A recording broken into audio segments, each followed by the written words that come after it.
चलिए बच्चों, ये देखिए आपका चैप्टर 5 है kids Calc. What is Calc? Calc means आप इसकी जो तुलना कर सकते हो कैलकुलेटर से कर सकते हैं। क्यों कर सकते हैं? क्योंकि जो हमारा एक्सेल होता है इसमें जितना भी वर्क होता है ये सारा का सारा जो वर्क है ना एक कैलकुलेशन के हिसाब से ही होता है। तो जैसे कि हमें अपनी सारी डिजिट को ऐड करना होता है, कैलकुलेशन करना होता है, जमा करना होता है, सब्ट्रैक्ट करना होता है, मल्टीप्लाई करना होता है, जितना भी होता है सभी कैलकुलेशन के हिसाब से होता है। तो इसे कैल्क के लिए बोला जाता है। Calc is the spreadsheet component of openoffice.org। एक चीज़ मैं आपको क्लियर करना चाहती हूँ, जहाँ पे ये .org का यूज़ लग जाता है ना, .org, तो ये एक वेबसाइट के लिए आ जाता है कि ये मतलब ऑफिस की एक वेबसाइट होती है ये। तो ये कह रहे हैं कि जब हम इस वेबसाइट को ओपन करते हैं तो क्या होता है, तो you can enters usually numerical data in a spreadsheet and then manipulate this data to produce content result। जैसे कि मैंने अभी आपको बताया कि कैलकुलेशन के हिसाब से करना पड़ता है। जैसे कि न्यूमेरिकल, तो न्यूमेरिकल जो होते हैं सारे मैथमेटिकल सिंपल में आ जाते हैं, तो वो कहाँ पे आते हैं? स्प्रेडशीट में आ जाते हैं, ठीक है ना। तो उसके बाद हम सारे जब प्रोड्यूस करते हैं तो उसके बाद एक रिजल्ट हमारे पास ओपन होता है। The OO04 Kit spreadsheet document contains 256 rows। कह रहे स्प्रेडशीट के अंदर जो होते हैं ना ये 256 रोज होती हैं instead of 65,536 for कैल्स।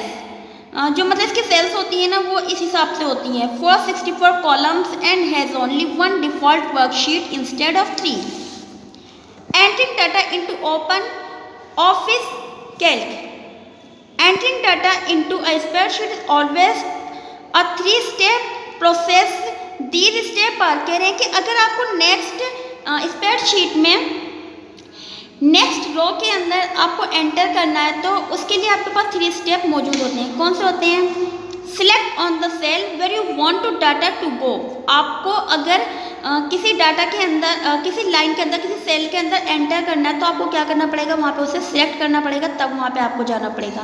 Type your data into the cell. आपको क्या करना पड़ेगा? एंटरिंग करनी पड़ेगी सेल के अंदर। The press enter key on the keyboard on click और click on another cell with the mouse. आप माउस की सहायता से किसी भी सेल के अंदर क्या कर सकते हैं? एंट्री कर सकते हैं।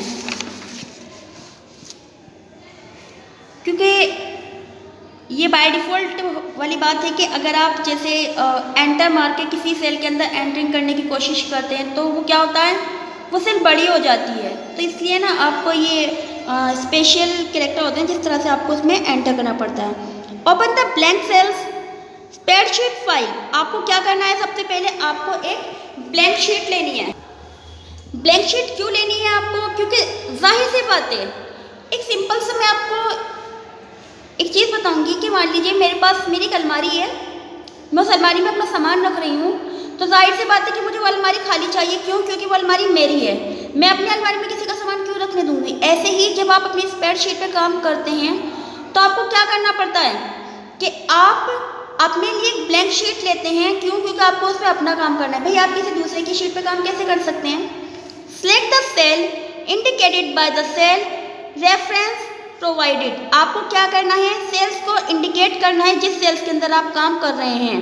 Type the corresponding data into the selected cell. आपको जिस सेल के अंदर टाइपिंग करनी है वो सेल आपकी सिलेक्ट होनी चाहिए, मतलब आप उसी के अंदर काम कर रहे हैं। ऐसा नहीं कि आप काम तो इसमें करना चाहते हैं, सिलेक्टेड आपकी सेल ये वाली है, तो आपको वो नहीं करना है। Press the enter key on the keyboard और select the next cell in the list with the mouse. आप एंटर की का यूज कर सकते हैं। मैंने अभी आपको एक बात बताई कि बाय डिफॉल्ट ऐसा होता है, बाय डिफॉल्ट ऐसा होता है कि अगर आप किसी सेल के अंदर से एंट्री करने की कोशिश कर रहे हैं, मतलब एंटर मारने की कोशिश कर रहे हैं, तो वो जो सेल होती है ना थोड़ी बड़ी होके आ जाती है, बट ये बाय डिफॉल्ट वाली बात होती है, ठीक है ना। बाकी आप एंटर की का यूज करके कीबोर्ड में जो आपकी एंटर की होती है उसका यूज करके आप नेक्स्ट सेल के अंदर क्या कर सकते हैं? एंट्री कर सकते हैं, या फिर आप माउस की सहायता से अपने लेफ्ट बटन से नेक्स्ट सेल के अंदर आप क्या कर सकते हैं? उसमें आप उसको एंटर कर सकते हैं। Reading the columns. After entering the data, you will probably find the several words such as deduction are too wide for a cell to correct this so that the enter word visible in the columns. कह रहे हैं कि अब मान लीजिए आपको अपने जो सेल है उसकी विड्थ बढ़ानी है, जैसे कि आपको यहाँ पे दिखा रखा है। ये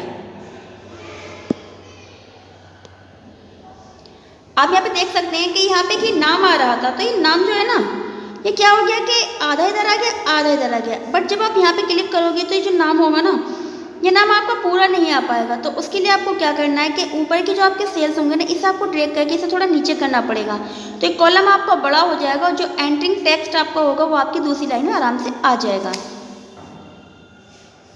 place the mouse pointer on the line between columns C and D। जैसे कि मैंने आपको अभी बताया कि मान लीजिए आपका ये नाम यहाँ पर है, ठीक है ना, ये C वाले बॉक्स में है और ये D वाले बॉक्स में भी पहुँच रहा है। तो आपको जो है ना क्या करना है कि ये एक ही लाइन में आना है, यानी कि C वाला जो कॉलम है आपका वो आपका बड़ा हो जाए। तो आपको ये जो C वाली जो बॉक्सेस की लाइन है इसे आपको ड्रैग करनी पड़ेगी बराबर तक, जिससे आपका जो कॉलम है वो अच्छी जगह पर आ जाए और आपका नाम जो है वो एक ही जगह पर रह जाए।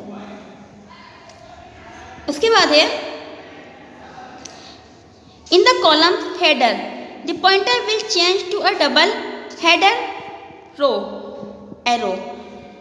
आपको क्या करना है, हेडर वाली जो लाइन है ना, जो हेडर वाली आपकी लाइन है आपको उसे पकड़ के पॉइंट बनाना है। आपको पॉइंटर से आपको उसे चेंज करना है या फिर डबल क्लिक करना है एरो के साथ, जो मतलब एरो वाली की होगी एरो बन जाएगी। उसके साथ जब आप उसे ड्रैग करेंगे तो आपकी हेडर में आ जाएगी।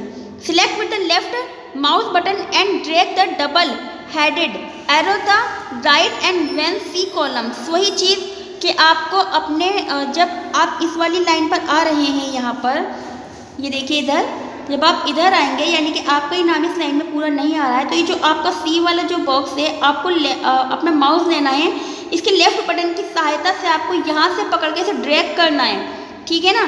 तो आप क्या करेंगे, ये आप अपनी लाइन को बड़ा कर देंगे, ठीक है ना। और ये आपको कब करना है, जब ये आपको एरो की शो करेगा, हेडर पे आपको एरो की शो करेगा, उसके बाद आपको ये चीज़ जो है आपको क्या करनी है, ये आपको बॉक्स बड़ा करने में मदद करेगी। या फिर आप क्या कर सकते हैं कि आप इधर वाली लाइन पर यहाँ पर डबल क्लिक कर सकते हैं। जब आप इसे डबल क्लिक करेंगे तो जो कॉलम है ये अपने आप बड़ा हो जाएगा।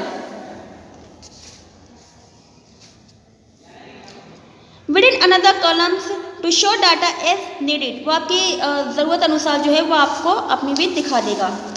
Adding the data and a range name, it is normal to add the data to a spreadsheet.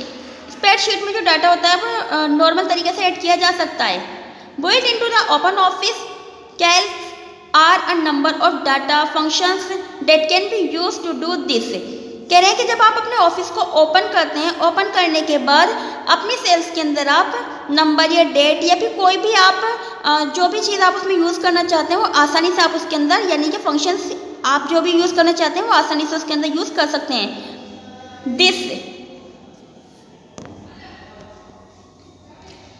In this tutorial we will use today function. आज इस ट्यूटोरियल में हम कुछ फंक्शंस के बारे में पढ़ना शुरू करेंगे। सिलेक्ट सेल C4, यानी कि अगर आपने किसी सेल्स में काम कर रही हैं, C4 का आपको ऑप्शन दे रखा है, बट इस C4 का ऑप्शन ये हो गया कि आप किसी भी सेल्स में जब काम कर रहे हैं, ज़रूरी नहीं है वो C4 हो, आप उसे A4 भी ले सकते हैं। जैसे कि यहाँ पे आपको C वाला ऑप्शन दिखा रखा है ना, C वाली कॉलम चल रही है और 4 वाला इसका जो है इसका बॉक्स चल रहा है, यानी कि इसकी जो रो है वो 4 वाली है। तो उन्होंने आपको ये दिखाया है कि आप ना इसमें C4 का ऑप्शन ले सकते हैं, बाकी ये आपकी A4, A2, A3 ऐसे भी आ सकती है।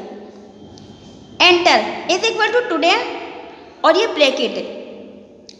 आपको इसके अंदर क्या करना है, आपको ना इसके अंदर आज की तारीख मेंशन करनी है। तो आपको आज की तारीख मेंशन करने के लिए क्या करना पड़ेगा, आपको सबसे पहले इक्वल का निशान लगाना पड़ेगा और टुडे लिखना पड़ेगा।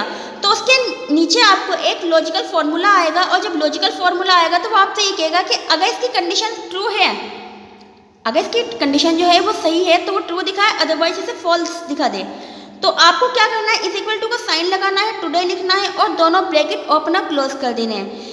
फिर है press the enter key on the keyboard, और जब आप अपने कीबोर्ड की एंटर की को प्रेस करेंगे, the current date should appear in cells C4, यानी कि जो C4 के आपके सेल्स है वहाँ पर आपको उस टाइम का बिल्कुल सही टाइम जो है शो कर देगा, यानी कि करंट डेट आपको शो कर देगी जो कि टुडे है। टुडे की जो आपकी डेट है वो शो कर देगी कब, जब आप इक्वल टू का निशान लगा के टुडे लिखेंगे, ब्रैकेट ओपन क्लोज करेंगे और एंटर की प्रेस करेंगे, तो आपको उस टाइम की करंट डेट जो आपके कंप्यूटर में चल रही होगी वो उसे क्या कर देगा, शो कर देगा। कहाँ पे कर देगा, C4 के कॉलम में। कैलकुलेटिंग नेट सैलरी, अगर आपको नेट सैलरी दिखानी है तो वो आप किस तरह से दिखाएंगे। देखिए कि मान लीजिए आपकी सैलरी का जो हिसाब निकल के आया है, आप उसे जोड़ना चाहते हैं कि सपोज कीजिए आपकी ये पूरी की पूरी सैलरी आपको दिखा रखी है। ये देखिए मैं आपको दिखा देती हूँ दोबारा से।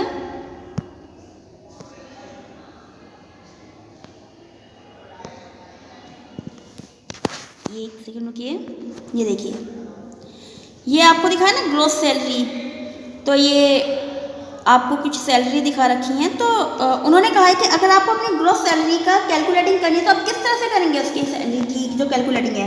देखिए सिलेक्ट सेल्स D9, D9 की जो सेल है आपकी उसे आपको सिलेक्ट करना है। क्यों करना है भाई D9 की सिलेक्ट, जो आपकी सेल्स है उसे सिलेक्ट क्यों करना है, बाकी भी तो की जा सकती हैं, बाकी भी जो सेल्स हैं वो सिलेक्ट की जा सकती हैं। क्यों की जा सकती हैं, ये D9 आपको एक ऑप्शन दे रखा है कि आपकी जो D9 की जो सेल है आपको उसे सिलेक्ट करना है। बट यहाँ पर सेल कोई भी हो सकती है, A2 भी हो सकती है, A4 भी हो सकती है, D2 भी हो सकती है, D4 भी हो सकती है, कुछ भी हो सकती है।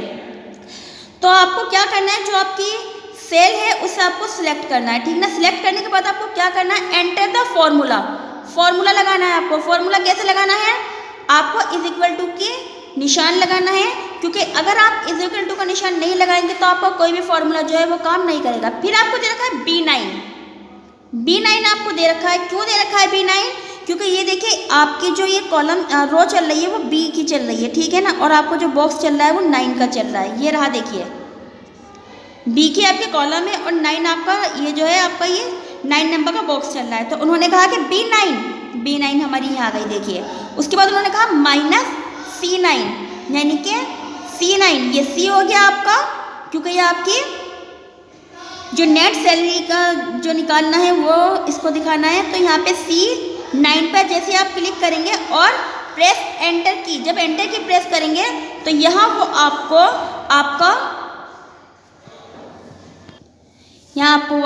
डिडक्शन दिखा देगी, ठीक है ना।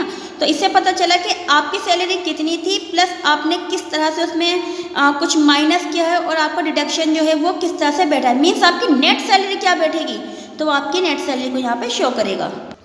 उसके बाद आता है आपका चेंजिंग सेल्स बैकग्राउंड कलर, यानी कि अगर आपको किसी सेल्स का बैकग्राउंड कलर चेंज करना है तो वो आप किस तरह से करेंगे। चलिए इसे देखते हैं किस तरह से हम सेल चेंज कर सकते हैं। पॉइंट नंबर 1 है सिलेक्ट द सेल्स। ये बात आपको याद रखनी है कि आपको कोई भी काम करना है तो आपको जिस सेल्स का भी आप काम कर रहे हैं तो आपको उसे सिलेक्ट पहले करना है। A2 D2, A2 minus D2 means A की आपकी रो, 2 का आपका कॉलम, D की आपकी रो, 2 का आपका कॉलम ऑन द स्प्रेडशीट। आप स्प्रेडशीट पे काम कर रहे हैं तो ये दोनों चीज़ें आपको सिलेक्ट करनी है। ये आपको एक एग्जांपल के लिए दे रखी हैं। आप अपनी सिलेक्टेड सेल का यहाँ पे एड्रेस देंगे। Selected background colour on the formatting tool bar looks like a paint can. कह रहे हैं कि अब आपको क्या करना है कि फॉर्मेटिंग बार में आपको जाना है। फॉर्मेटिंग बार में जाकर आपको बैकग्राउंड कलर जो है वो लेना है, जिससे आप जो आपके जो फॉन्ट का कलर है वो थोड़ा अच्छा दिखे। To open the background colour drop down list. अगर आप वही कलर लेना चाहते हैं जो उसमें दे रखे हैं वो तो ठीक है, नहीं तो आप क्या कर सकते हैं, ड्रॉप डाउन की सहायता से आप उसकी लिस्ट में जाकर कलर ले सकते हैं। Choose sea blue from the list to change the background colour on merge cell A2 D2 to blue. कह रहे हैं कि अगर आपको सी ब्लू कलर जो है वो आप चूज कर चुके हैं कि भैया मुझे ये वाला कलर लेना है, तो आपको क्या करना है, बैकग्राउंड कलर में जाकर सेल्स को मर्ज सेल जो आपकी है उसमें जो भी आपकी जैसे A2 और D2 दे रखा है तो उसके कलर को आप चेंज कर लीजिए। Direct select cells A8 minus D8 on the spreadsheet, यानी कि अब आपको इन दो रो का कलर जो है वो जो स्प्रेडशीट है उसका आपको चेंज करना है। तो ड्रैग करना है, पहले आपको सिलेक्ट करना है सेल्स को, फिर ड्रैग करना है A2 A8 और D8 के साथ, और रिपीट स्टेप 2 and 3, यानी कि जो स्टेप आपने ऊपर वाली के लिए सिलेक्ट किया है, जैसे कि आपने पॉइंट नंबर 2 पॉइंट नंबर 3 में किया है, सेम चीज़ आप पॉइंट नंबर 4 में भी अप्लाई करेंगे। इस तरह से जो आपका कलर है वो चेंज हो जाएगा। Changing the font colour, select cells A to D2 on the spreadsheet, यानी कि आपको इन वाली रो का अगर कलर जो है वो चेंज करना है। कौन सा colour? Font colour. Font colour कौन सा था? जो टेक्स्ट हम लिख रहे हैं वो वाला colour. Select font colour on the formatting tool bar, formatting tool bar में आपको फॉन्ट कलर मिलेगा। It is a larger letter A to open the font colour drop down list. आप क्या करिए, ड्रॉप डाउन लिस्ट को जाइए, उसे select कीजिए, वहाँ से अपना कलर ले लीजिए। Select white from the list to change the colour on the text in merge cell A to D2 to white. आप जिस तरह का भी कलर करना चाहते हैं कर सकते हैं। वाइट करना चाहते हैं तो वाइट कलर आपको नहीं दिखेगा। क्यों नहीं दिखेगा? क्योंकि आपकी जो स्प्रेडशीट होती है उसका कलर वाइट होता है, और वाइट पे जब आप वाइट कलर लेंगे तो वो आपको शो नहीं होगा, इसलिए आपको डिफरेंट कलर लेना पड़ेगा। करें ना, select white from the list to change the colour of the text in merged cell A to D2 to white. क्यों? क्योंकि आपकी स्प्रेडशीट जो होती है ये आपकी स्प्रेडशीट है, इसका कलर वाइट है, और इसका फॉन्ट कलर भी यदि आप वाइट ले लेंगे तो वो आपको नहीं दिखेगा। क्यों? क्योंकि वो अपने आप ही एक वाइट कलर होता है। Direct select cell A8 D8 on the spreadsheet. अगर आपको इन दोनों सेल्स का जो है कलर चेंज करना है तो उसके लिए क्या करना है? Repeat step 2 and 3 above. आपको पॉइंट नंबर 2 और पॉइंट नंबर 3 जो है आपको सेम रिपीट कर देना है। Direct select cell B4 C6 on the spreadsheet. इन दोनों का कलर आपको चेंज करना है तो क्या करेंगे? Select font colour on the formatting tool bar to open the font colour drop down list, यानी कि फॉर्मेटिंग टूल बार में जाना है और ड्रॉप डाउन लिस्ट को सिलेक्ट करना है, वहाँ से आपको अपना कलर ले लेना है। Choose sea blue from the list to change the colour of the text in cells. जैसे कि आप यहाँ पे देख रहे हैं कि आपको यहाँ पे स्काई ब्लू कलर ये सी ब्लू कलर आपको मिला हुआ है।